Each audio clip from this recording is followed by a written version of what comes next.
Welcome to our channel. Link RE650 AC2600 extender setup. Step 1. Plug in the extender.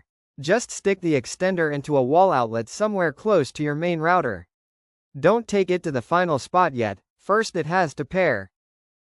Step 2. Wait for the power LED. Give it 20 to 30 seconds. The power light should go solid.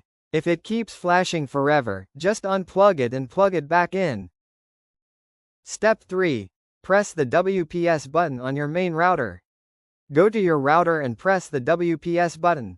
On most routers it's actually labeled WPS, but sometimes it's just an icon with two arrows or a padlock-looking symbol. Hold it for about 2 seconds.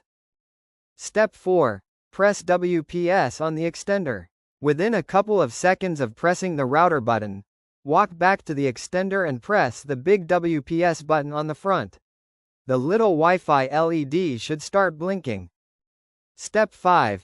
Watch for the solid light. After a minute or so, the Wi-Fi LED on the extender should go solid. When it does, that means it's successfully connected to the main router and it's basically ready to use. Step 6. Move it to the final location. Now unplug the extender and move it to the area where your Wi-Fi is normally weak. Important thing here, don't place it too far from the main router. You want it roughly halfway between the bad zone and the main router so it still gets a good signal. Step 7. Check the signal indicator. Plug it in and wait again for the LEDs. If the signal LED is green, you're good. If it turns orange or red, it's too far away, move it closer a bit. Step 8. Connect your phone or laptop. Now grab your device and check your Wi-Fi networks.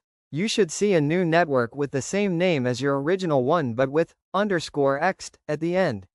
That's the extender's network. Step 9. Enter your normal Wi-Fi password. When it asks for a password, just enter the same Wi-Fi password you use on your main router. It's the same network, just relayed farther. Step 10. Test the connection.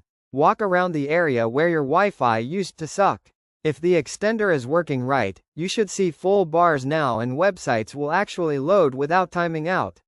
If not, move the extender to a slightly better spot and retry. Thank you for watching.